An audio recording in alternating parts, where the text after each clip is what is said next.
O Alquimista. Conto clássico de terror de H.P. Lovecraft. No alto, coroando o topo gramado de um morro cujos flancos, próximo à base, são guarnecidos pelas árvores de galhos retorcidos da floresta primeva, situa-se o velho chatial de meus ancestrais. Durante séculos, suas ameias altíssimas têm vigiado a paisagem selvagem e irregular à sua volta, servindo de lar e de refúgio para a casa altiva cuja honorável linhagem é mais velha do que as muralhas do castelo que o musgo recobre. Essas torres antigas, batidas durante gerações inteiras pelas tempestades e que aos poucos vão cedendo à lenta mas incoercível pressão do tempo, compuseram na época do feudalismo uma das mais temidas e formidáveis fortalezas de toda a França. Das suas galerias, parapeitos e ameias, barões e condes e mesmo reis foram desafiados, sem que em seus largos vestíbulos jamais tivesse ressoado o som dos passos do invasor. Mas, desde aqueles dias gloriosos, tudo mudou. Uma pobreza pouco mais que remediada, somada a um orgulho de casta que proíbe aliviá-la com recurso aos expedientes comerciais, impediu os descendentes de nossa casa de conservarem o antigo esplendor de suas propriedades, e o aspecto decadente dos muros, a vegetação crescida dos parques, o fosso seco e pedregoso, os pátios mal pavimentados, as torres arruinadas, bem como os pisos destruídos, os lambris carcomidos e as tapeçarias gastas, tudo conta a triste história de uma grandeza decadente.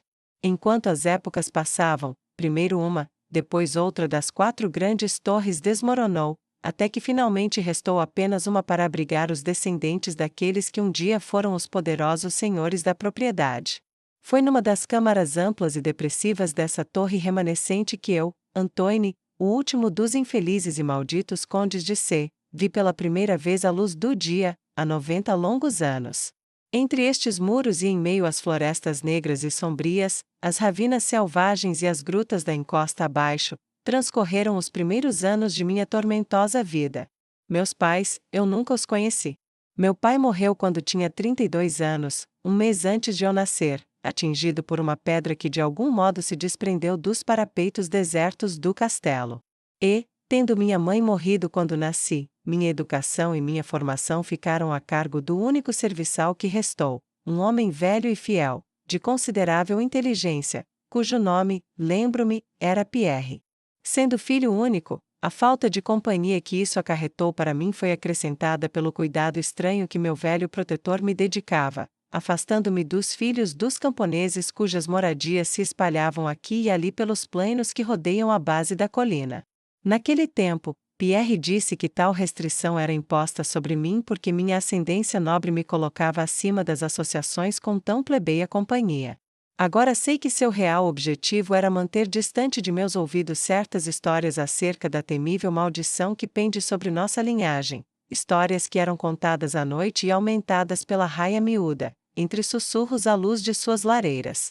Assim, isolado e deixado à própria sorte, passava eu as horas de minha infância debruçado sobre os velhos tomos que enchiam a penumbrosa biblioteca do Chatial, ou a perambular sem destino e sem propósito através das sombras perpétuas da mata espectral que circunda o lado da colina próximo à base.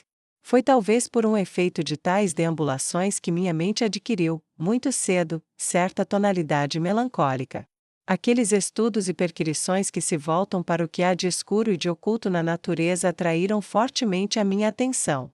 Sobre minha própria raça foi-me permitido aprender bem pouco. No entanto, por menor que fosse, tal conhecimento me oprimiu bastante. Talvez tenha sido no princípio apenas a relutância de meu velho preceptor em discutir comigo sobre minha ascendência paterna que deu origem ao terror que sempre senti à simples menção de minha grande casa. Porém, à medida que fui crescendo, tornei-me capaz de ajuntar fragmentos esparsos de discurso, involuntariamente escapos de uma língua que a senilidade começava a atrair, os quais tinham algum tipo de relação com certa circunstância que sempre considerei estranha, mas que logo se tornou sombria e terrível. A circunstância a que aludo é a idade precoce na qual todos os condes de minha linhagem encontraram o seu fim. Enquanto até então considerei isso como sendo apenas o atributo natural de uma família de homens que morriam jovens, ponderei depois, longamente, sobre essas mortes prematuras e comecei a conectá-las com as 3 variações do velho, o qual falava frequentemente de uma maldição que durante séculos fizera com que as vidas daqueles de quem herdei o título não excedessem o prazo dos 32 anos.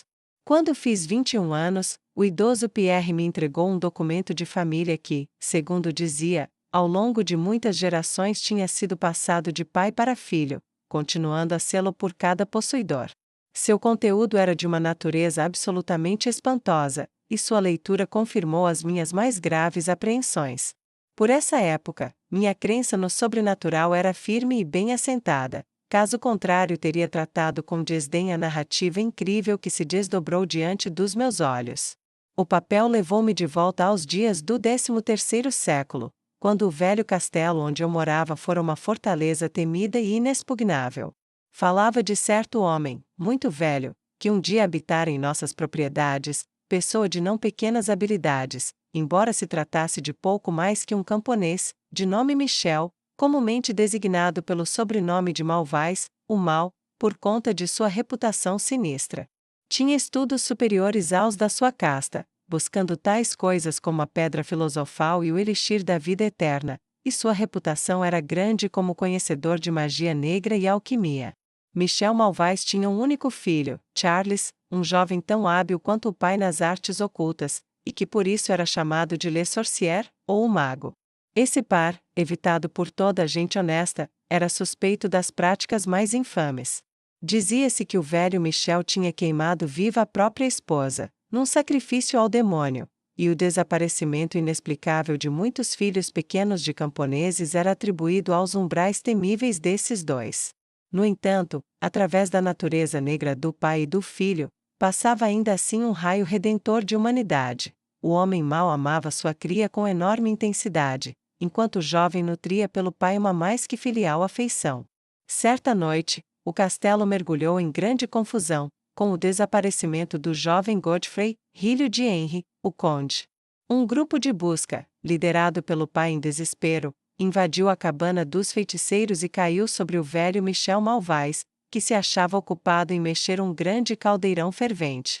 Sem uma causa definida, na loucura desgovernada que vem da fúria e do desespero, o conde deitou as mãos no idoso mago e, antes mesmo que o libertasse, sua vítima já não mais respirava. Entre mentes, alegres criados alardeavam que o jovem Godfrey tinha sido encontrado numa câmara distante e pouco utilizada do grande edifício, dizendo tarde demais que o velho Michel fora morto em vão.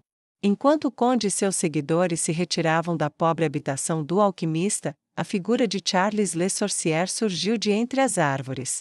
A tagarelice excitada dos caseiros informou logo do que ocorrerá, mas ele não demonstrou a princípio nenhuma reação frente ao destino do pai. Só então, avançando lentamente para o conde, pronunciou num acento monótono e ao mesmo tempo terrível a maldição que para sempre assombraria a casa de C. Que nobre algum da tua estirpe matadora. Idade vem a ter mais do que tens agora. Assim falou e, de repente, recuando em direção à mata, sacou de sua túnica um frasco contendo um líquido incolor que atirou contra a face do assassino de seu pai, para desaparecer em seguida em meio aos cortinados escuros da noite. O conde morreu sem dizer uma palavra, sendo enterrado no dia seguinte, com pouco mais do que 32 anos contados a partir do seu nascimento. Nenhum vestígio do assassino foi encontrado, conquanto bandos incansáveis de camponeses tivessem batido toda a mata circundante e as campinas ao redor do monte. Assim o tempo e a falta de algo que a recordasse sopitaram a memória da maldição nas mentes da família do conde, a tal ponto que, quando Godfrey, causa inocente de toda a tragédia e agora portador do título, foi morto por uma flecha, durante uma caçada, com a idade de 32 anos, em nada se pensou a não ser na dor de seu desaparecimento. Porém, quando, anos mais tarde, o jovem conde seguinte, de nome Robert, foi encontrado morto sem causa aparente num campo próximo, os camponeses murmuraram que seu senhor mal tinha completado o 32º aniversário quando a morte o surpreendeu. Louis, filho de Robert, se afogou no fosso com a mesma idade fatal, e assim a crônica ominosa prosseguiu ao longo dos séculos. Henrys, Roberts, Antoines e Armands, todos arrancados de suas vidas felizes e virtuosas com pouco menos idade que a do seu desafortunado ancestral que cometera o assassinato. Que me restavam ainda, quando muito, 7 anos de existência tornou-se uma certeza para mim quando li tais palavras. Minha vida, que até então tivera pouco valor, tornou-se para mim mais preciosa a cada dia que passava, ao mesmo tempo em que mergulhei mais e mais fundo nos mistérios do mundo oculto da magia negra. Isolado como eu vivia, a ciência moderna não produzira nenhuma impressão em mim, e lidava como se vivesse na Idade Média, tão ávido quanto o velho Michel e o jovem Charles da aquisição do saber demoníaco e alquímico. No entanto, por mais que lesse, não podia atinar com o estranho feitiço que pesava sobre minha linhagem. Em certos momentos de racionalidade incomum, eu poderia ir ao ponto de procurar uma explicação racional, atribuindo as mortes precoces de meus ancestrais ao sinistro Charles Le Sorcier e seus herdeiros.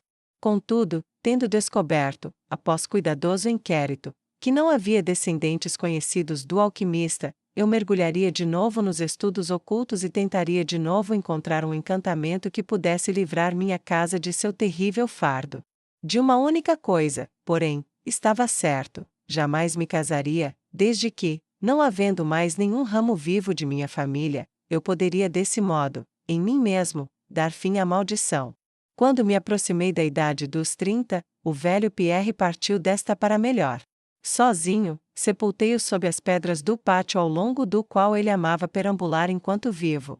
Assim, tomei consciência de ser a única criatura viva que ainda restava na grande fortaleza, e na solidão extrema minha mente começou a esmorecer em seu vão protesto contra o fado iminente, reconciliando-se quase com o destino que tinha sido de muitos de meus ancestrais. Grande parte do meu tempo era agora empregada na exploração das salas e torres ruinosas e abandonadas do velho Chatial, que na juventude o medo me fizera evitar, e algumas das quais o velho Pierre me dissera não tinham sido pesadas por pés humanos por mais de 4 séculos. Estranhos e inquietantes eram muitos dos objetos que encontrei. Mobília coberta pela poeira das eras e desmanchando-se na umidade dos anos caía-me sob os olhos. Teias de aranha numa profusão que eu jamais vira antes se estendiam por toda parte, e enormes morcegos batiam suas asas ossudas e agourentas por todos os cantos naquele sombrio abandono. De minha idade exata, incluindo-se dias e horas, eu mantinha a mais estrita conta, pois cada movimento do pêndulo do relógio maciço na biblioteca soava como uma intimação em minha existência condenada. Por fim me aproximei daquele dia que tão longamente eu aguardara com apreensão. Desde que muitos de meus ancestrais foram apanhados pouco antes de completarem a idade com a qual o conde Henri encontrara seu fim, eu permanecia a cada instante à espera da morte desconhecida. De que estranha forma a maldição me levaria eu não podia saber. Mas havia decidido que não encontraria em mim uma vítima covarde ou passiva. Com renovado vigor, apliquei-me ao exame do velho Chatial e do que havia nele. Foi durante uma de minhas mais longas excursões de descobrimento pela porção deserta do castelo, menos de uma semana antes da hora fatal que marcaria o limite extremo de minha estada na terra, para além do qual eu não tinha a mais ligeira esperança de continuar a respirar, que me deparei com o evento culminante de toda a minha vida. Tinha passado a melhor parte da manhã subindo e descendo lances de escada semi-arruinados numa das torres mais dilapidadas. Quando a tarde avançou, busquei os níveis inferiores, descendo em direção ao que parecia ser um lugar medieval de confinamento ou um depósito para pólvora mais recentemente escavado. Enquanto eu atravessava lentamente o corredor cujas paredes exalavam a nitrato, próximo ao pé da última escada o piso tornou-se bastante úmido, e logo vi, pela luz vacilante de minha tocha, que uma parede nua, manchada pela umidade, impedia a passagem. Voltando sobre meus passos, dei com os olhos num pequeno alçapão com uma argola, o qual jazia bem embaixo dos meus pés. Parando, consegui erguê-lo com certa dificuldade, após o que uma abertura estreita se revelou, da qual exalavam emanações nocivas que fizeram crepitar a chama da tocha, revelando ao clarão mais forte o topo de um lanço de degraus de pedra. Tão logo a tocha que introduzi nas profunduras repulsivas ardeu livre e vivamente, comecei a descer. Os degraus eram muitos e conduziam a um corredor calçado de pedras que eu sabia devia levar ao subsolo mais embaixo. Esse corredor pareceu-me de grande extensão, terminando numa porta maciça de carvalho, sobre a qual a umidade do lugar escorria em gotas e que resistiu energicamente às minhas tentativas de abri-la. Cessando, depois de algum tempo, meus esforços nesse sentido, recuei alguns passos rumo aos degraus, e então subitamente experimentei um dos mais profundos e enlouquecedores choques que uma mente humana é capaz de receber. Sem nenhum aviso, ouvi render a porta atrás de mim, sobre os mancais enferrujados, abrindo-se devagar. Seria impossível analisar as minhas sensações imediatas. Confrontar-me num lugar tão completamente deserto quanto eu supunha ser o velho castelo com a evidência da presença de homem ou espírito produziu em meu cérebro um horror da mais aguda qualidade. Quando, por fim, me voltei e olhei para o local de onde vinha o som, meus olhos devem ter saltado das órbitas frente à imagem do que viram. Ali, no corredor antigo, gótico, estava uma figura humana. Era a figura de um homem trajando um gorro e uma longa túnica medieval de cor escura. Seus cabelos longos e sua barba ondulante eram de uma tonalidade azul, intensa e terrível, e de uma profusão incrível. Sua testa, muito mais alta do que as dimensões usuais, suas faces, profundas e densamente sulcadas de rugas, e suas mãos longas e retorcidas, em forma de garras, eram de uma brancura marmórea, mortiça, como jamais vi em homem nenhum. Seu vulto, tão delgado quanto um esqueleto, curvava-se e quase se perdia por entre as dobras volumosas de sua peculiar indumentária. Mas o mais estranho eram os seus olhos, duas cavernas de pretume abismal, profundos na expressão do entendimento, porém inumanos no grau da malignidade. Fixavam-se sobre mim, perfurando minha alma com o seu ódio e prendendo-me ao lugar onde eu me encontrava. Por fim, a figura falou numa voz trovejante cuja monotonia oca e malevolência latente me fizeram gelar. A linguagem em que o discurso se desdobrou era aquela forma deteriorada de latim que foi comum entre os homens instruídos da Idade Média e que se me tornou familiar em minhas pesquisas nas obras dos antigos alquimistas e demonólogos. A aparição falou da maldição que pendia sobre minha casa, falou-me de meu fim próximo, aludiu ao crime perpetrado por meu ancestral contra o velho Michel Malvais e se demorou em discorrer sobre a vingança de Charles Le Sorcier. Falou-me de como Charles escapara em direção à noite, retornando mais tarde para matar Godfrey, o herdeiro, com uma flecha, quando se aproximou o dia em que este completaria a idade que o seu pai tinha na época do assassinato. Falou de como retornará à propriedade e se estabelecera, incógnito, na câmara subterrânea já naquela época deserta, cujo vestíbulo agora emoldurava o vulto medonho do narrador. Falou de como apanhara Robert, filho de Godfrey, num campo, e metera veneno em sua garganta, e o deixará para morrer na idade de 32, mantendo assim as infames previsões de sua maldição vingativa. Nesse ponto, ficou a meu encargo imaginar a solução do maior de todos os mistérios, isto é, o modo como a maldição tinha sido cumprida desde o tempo em que Charles Le Sorcier, segundo a natureza, deveria ter morrido, já que o homem entrou em digressões acerca dos profundos estudos alquímicos dos dois magos, pai e filho. Discorrendo mais particularmente sobre as pesquisas de Charles Le Sorcier quanto ao elixir que garantiria vida e juventude eterna a quem dele bebesse. Seu entusiasmo pareceu expulsar, por um momento, de seus olhos a negra malevolência que tanto me perturbara no princípio, porém de repente o brilho feérico retornou e, com um som chocante parecido ao cicio de uma serpente, o estranho ergueu um frasco de vidro com o intuito evidente de dar fim à minha vida, tal como Charles Le Sorcier, há 600 anos, liquidara com a do meu ancestral. Alertado por algum instinto de autopreservação e autodefesa, quebrei o feitiço que tinha me mantido imóvel desde então e assestei a tocha quase apagada contra a criatura que ameaçava minha existência. Ouvi o frasco quebrar-se de modo inofensivo contra as pedras do corredor, enquanto a túnica do estranho pegava fogo e iluminava a horrível cena com uma radiância fantasmal. O grito de pavor e malícia impotente emitido pelo quase assassino pareceu demais para os meus nervos, jamais que abalados, e tombei de bruços sobre o piso lodoso, num completo desmaio. Quando, por fim, meus sentidos retornaram, tudo jazia imerso numa escuridão amedrontadora, e minha mente, lembrando-se do ocorrido, recuava frente à ideia de descobrir o que quer que fosse, porém a curiosidade prevaleceu. Quem, perguntei-me, era esse homem do mal, e como teria penetrado no castelo? Por que procuraria vingar a morte de Michel Malvais e como a maldição teria sido efetivada ao longo de séculos, desde o tempo de Charles Le Sorcier? A ameaça dos anos fora retirada de sobre meus ombros, pois eu sabia que aquele a quem eu tinha vencido era a fonte de todo o perigo que me ameaçava devido à maldição. E, agora que estava livre, ardia no desejo de saber mais acerca da coisa sinistra que tinha assombrado minha linhagem durante séculos e que fizera de minha própria juventude um longo e contínuo pesadelo. Determinado a fazer maiores explorações, saquei do bolso uma pedra e um objeto metálico e acendi a tocha ainda não utilizada que trazia comigo. Primeiramente, a luz revelou a forma distorcida e negra do estranho misterioso. Os olhos horrendos estavam fechados agora. Fugindo à visão, desviei-me e entrei na câmara que havia para além da porta gótica. Encontrei lá o que parecia ser um laboratório de alquimista. Num dos cantos havia um monte de metal amarelo e reluzente que faiscou fantasticamente à luz da tocha. Talvez fosse ouro, mas não parei para examinar, pois me achava estranhamente afetado por tudo o que me ocorrerá.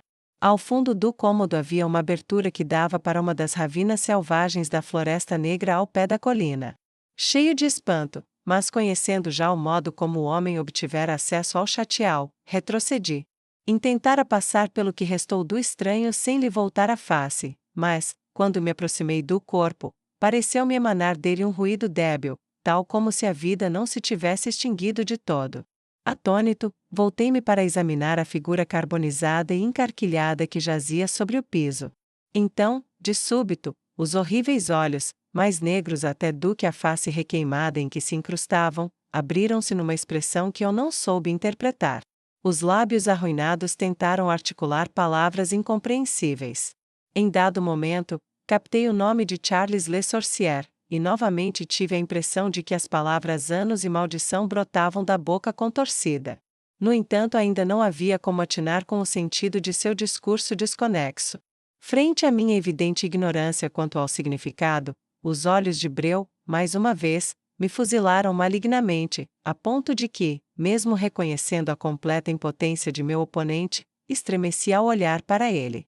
De repente, aquele resto, animado por um último ímpeto de força, levantou sua lamentável cabeça do piso úmido e lodoso.